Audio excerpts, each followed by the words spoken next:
Welcome to Diagnostic Imaging's Weekly Scan. I'm Senior Editor Whitney Palmer. Before we get to our featured interview this week with Dr. Anupam Basu about the disparities in lung cancer screening guidelines and how they are overlooking African-American smokers at risk for developing the disease, here are the top stories of the week. When it comes to detecting lesions, researchers from University Hospital Essen in Germany published a study this week that shows PETMRI outperforms PETCT, even though the latter has long been considered the gold standard in oncology imaging and staging. According to their article published in the Journal of Nuclear Medicine, the PET-MRI combination not only supports faster, more efficient use of local and whole body staging in a single step, but it does so without exposing the patient to ionizing radiation. That makes it an ideal option for pediatric and adolescent patients. The team based their findings on 1,003 exams from 918 patients with a variety of cancers, including lung, gynecologic, breast, prostate, lymphoma, and several others. All patients underwent PET-MRI and PET-CT. And based on those results, the team discovered PET-MRI found more lesions, finding additional information in 26.3% of scans not detected with PET-CT, and changing treatment courses in 2.9% of cases. In addition, PET-MRI found definite lesion classification in 11.1% of scans, prompting treatment changes in 0.5% of cases. But perhaps most importantly, the team said, PET-MRI reduced radiation exposure from 17.6 plus or minus 8.7 millisieverts with PET-CT down to 3.6 plus or minus 1.4 millisieverts with PET-MRI, a 79.6% drop in dose. More research surfaced this week that encourages radiologists to keep their eyes open for signs of COVID-19 outside the lungs. In a study published in the American Journal of Röntgenology, investigators from New York University Langone Medical Center added to the body of knowledge about how the virus manifests in abdominal scans. Based on their review of abdominal and pelvic scans, they discovered thromboembolic findings appear more frequently in COVID-19 positive patients than in those who do not have the virus. The team compared CT scans of a cohort of 82 COVID-19 positive patients and a group of 82 healthy patients, looking for thromboembolism and solid organ infarction. They found 11% of patients who were positive for the virus had thromboembolic findings. 4 had thromboembolism, 3 had arterial thromboembolism in the aorta and major branches, and 2 had splenic infarctions of patent vasculature. In addition, they discovered that COVID-19 positive patients had elevated levels of inflammatory markers. Ultimately, they said, if you see these types of findings on abdominal pelvic scans, ring the alarm bell. And even though chest MRI hasn't been discussed as a first-line imaging modality during the pandemic, evidence is emerging that it can be an effective non-ionizing alternative for COVID-19 positive patients who need follow-up imaging, picking up both specific and indeterminate signs of viral infection just as well as CT. In the journal Clinical Imaging, a team from Iran examined chest CT and chest MRI scans conducted on the same day in 8 COVID-19 positive patients who all had mild symptoms. The reviewing radiologist was able to identify ground glass, consolidative, nodular, and reticular opacities on both CT and MRI scans. Still, the team cautioned using MRI presents challenges such as accessibility and equipment disinfection concerns during the pandemic. Outside COVID-19 investigations, a research team from Switzerland took a deeper look into who should be reading and interpreting MRI scans of suspected endometriosis. It's a condition that affects between 6% and 10% of women, and the researchers found that radiologists who have expertise in women's health imaging are really the ones who should be looking at these studies. As the use of MRI continues to grow because it provides a wider field of view for the provider, the team outlined in academic radiology that even radiologists with up to 2 years experience have a lower diagnostic performance when identifying this condition. For their study, they had 4 radiologists, a junior resident, senior resident, fellow, and expert, interpret pelvic MRI scans on 59 women with suspected endometriosis.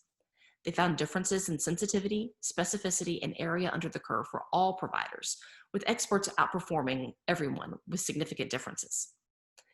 These findings have both clinical and educational implications, the team said. Not only should referring providers send their endometriosis patients to radiologists with expertise in women's imaging, but radiology training programs should beef up the instruction they provide in these areas as well. Unfortunately, this week, there was more concerning news about African American women and breast cancer.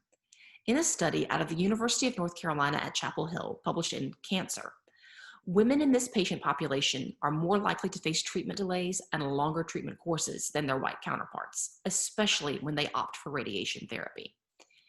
In a study of 2,841 women with stage 1 to stage 3 cancer, the researchers found that 13.4% of African American women experienced delayed treatment compared to 7.9% of white women.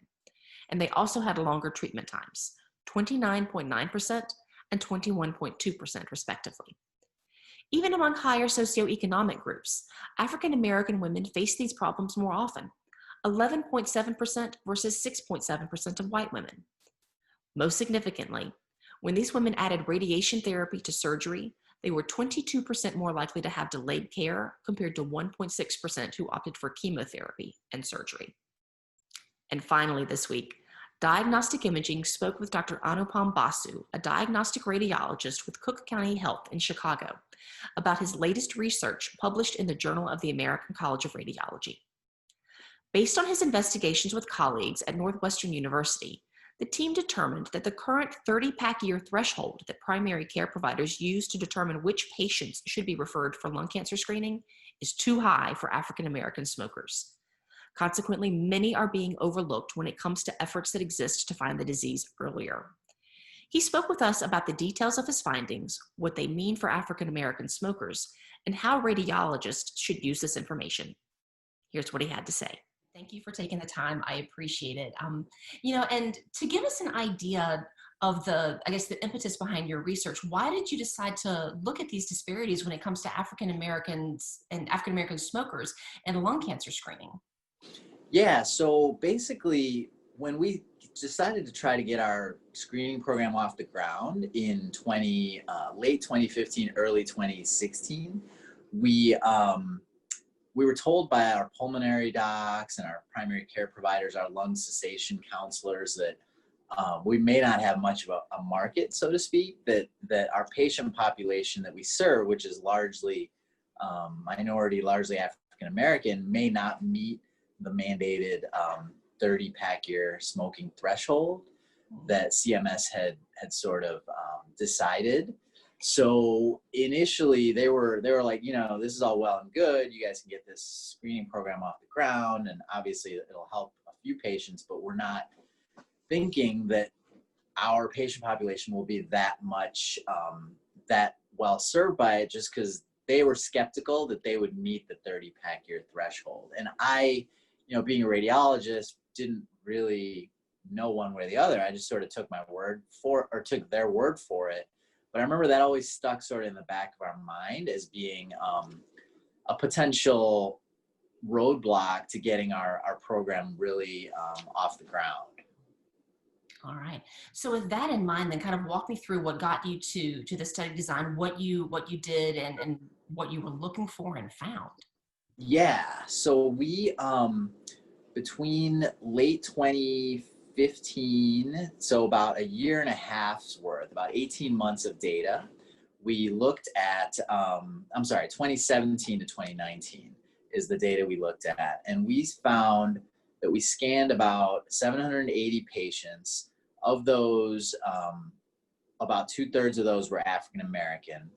We got referrals, as other programs would, from primary care providers. And in that referral, you go through sort of a computerized checklist, which are all the CMS questions. So is the patient between ages 55 to 77? Do they have a 30-pack year smoking history? Are they willing to get treatment if there's a suspicious finding found on the CT? So the clinician sort of checks the boxes for these. And we found that, contrary to what was sort of implied initially by the pulmonary docs, that we were actually getting quite a few referrals. So we were happy about that, but sort of that little voice in the back of our heads that, oh, you're not going to meet that 30-pack year threshold, sort of stayed in the back of our heads.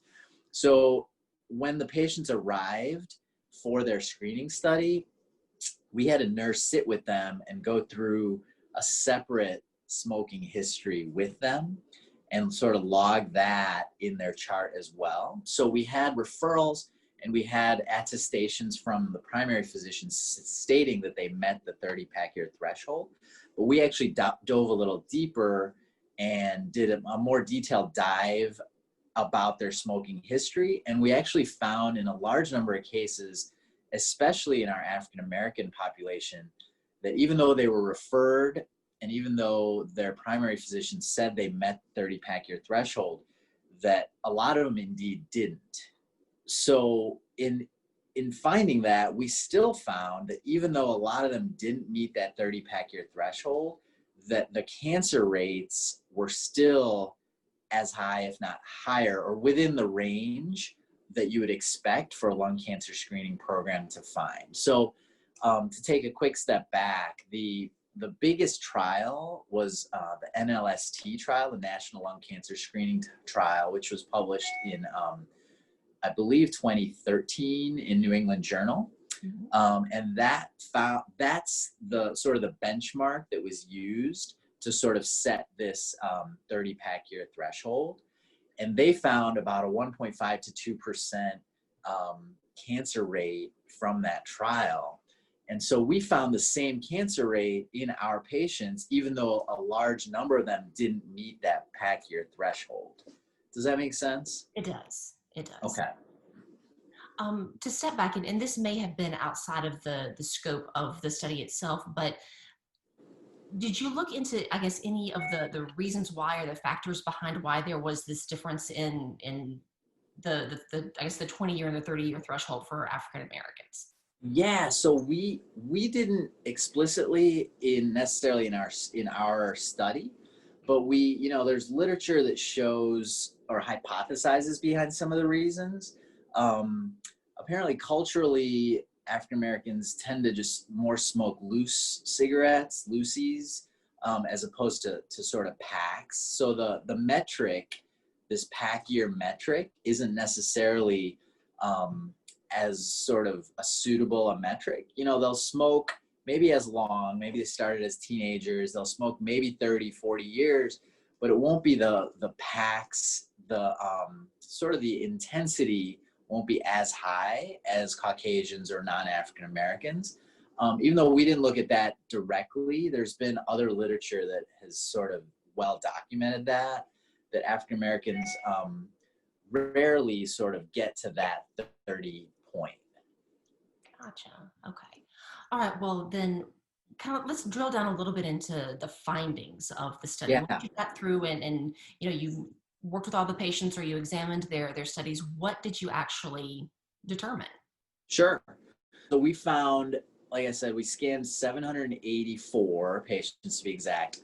Of those, 404 didn't meet the 30 pack year threshold. And of those, and when I say, it's difficult to take an accurate smoking history. That's sort of another caveat. Physicians and clinicians are busy. Either the physician may not understand or the patient may not even necessarily understand it. Not only that, they may not even remember how much they smoked when they were a teenager or, in their 20s. So a lot of it is fraught with a lot of sort of difficulty in getting an accurate pack year smoking history. But we did find that 400 of the 780 patients that we scanned didn't meet the 30 pack year threshold. The majority of those were African American, the majority of the ones that didn't meet the 30 pack year threshold.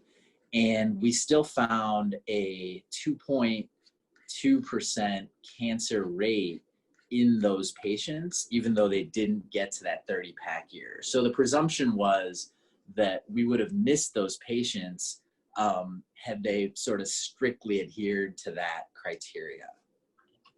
What does that tell us, though, about, and again, this may be outside the scope, but just as a question, what does that tell us about their risk or likelihood that this population is going to develop lung cancer if they're truly not smoking as much, even if they're smoking the same time period?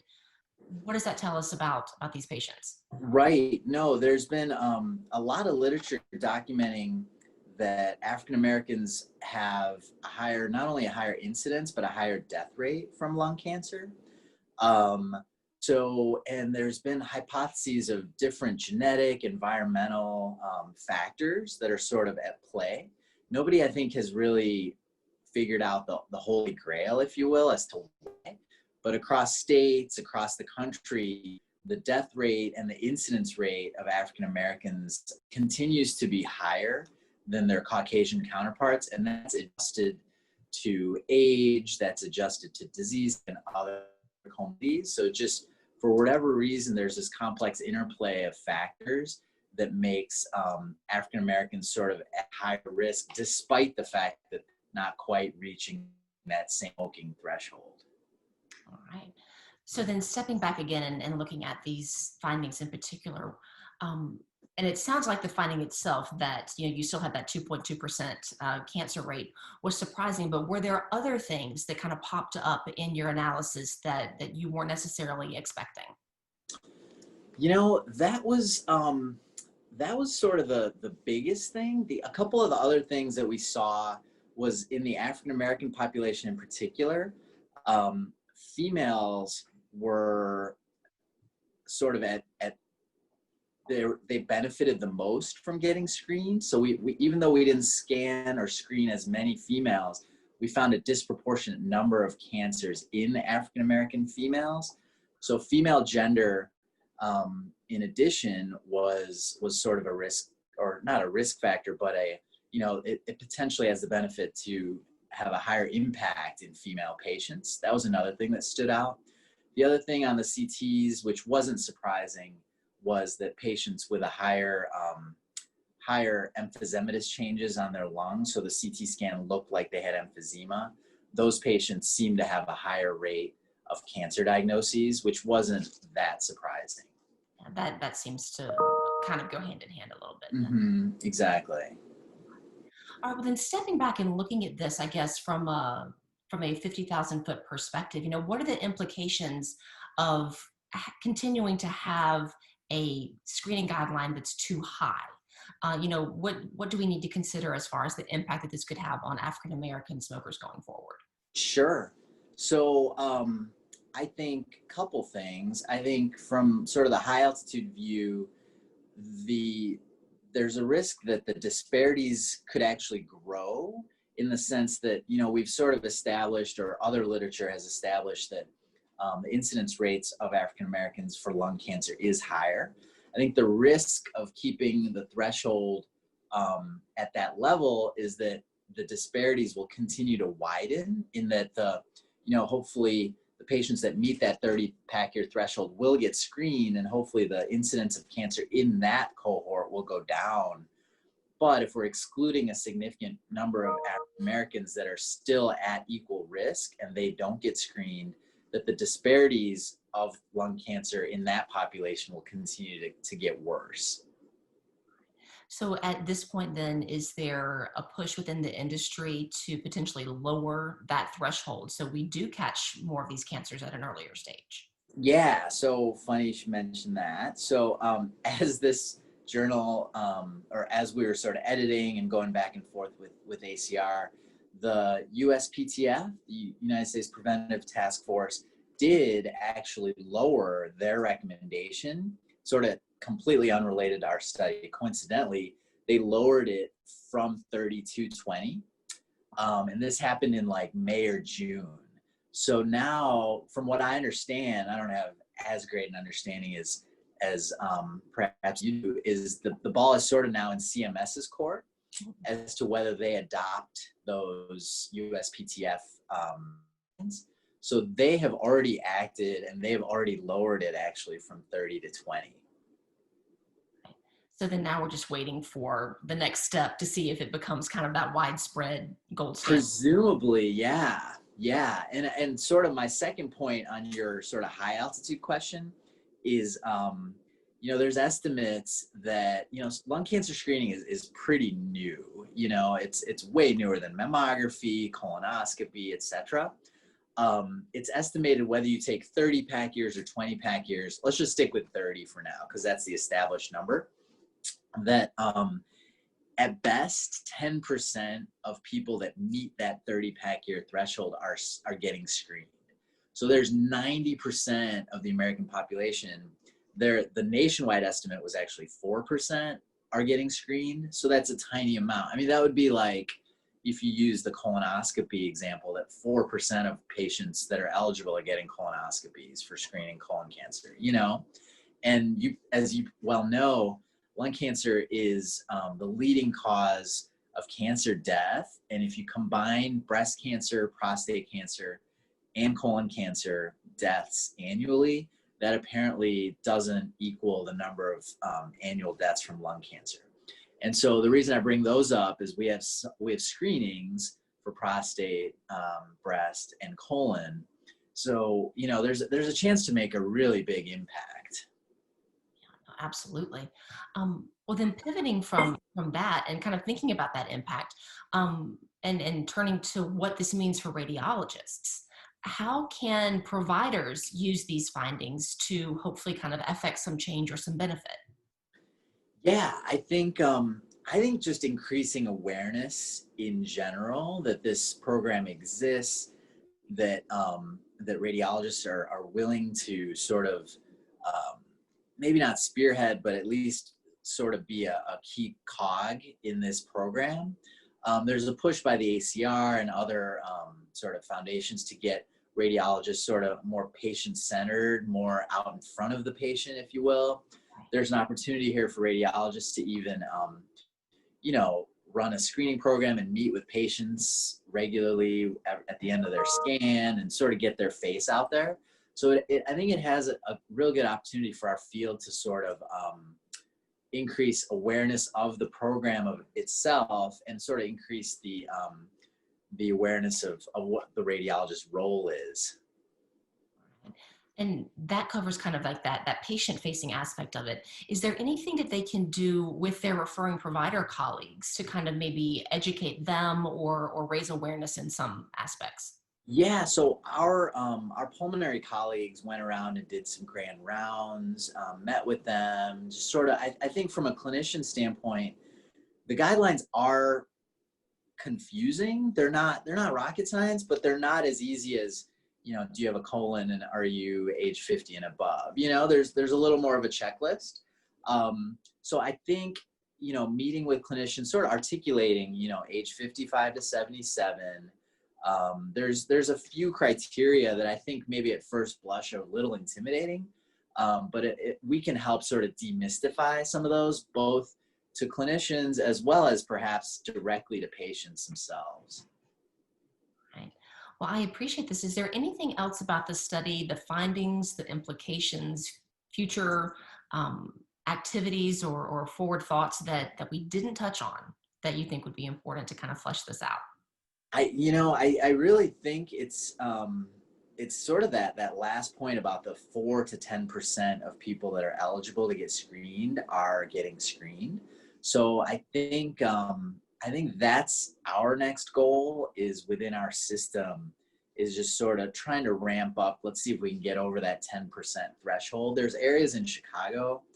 The nationwide smoking estimate is estimated at between 15 and 19%, meaning adults smoke between that range. And apparently with females, it's slightly closer to the 15% range, with males slightly closer to 19.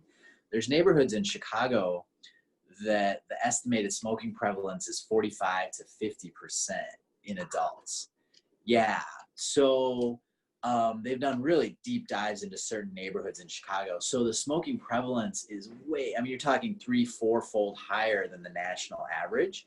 So I think there's a real huge group of patients nationwide, but perhaps more so in inner cities that we might be able to benefit with just sort of this, the awareness and the program itself. Absolutely. Getting the word out is the most important thing in a lot of circumstances. So, Exactly. all right. Well, Dr. Basu, I appreciate your taking the time this afternoon. Thank you so much. Yeah, absolutely. I appreciate your interest in our study. Oh, absolutely.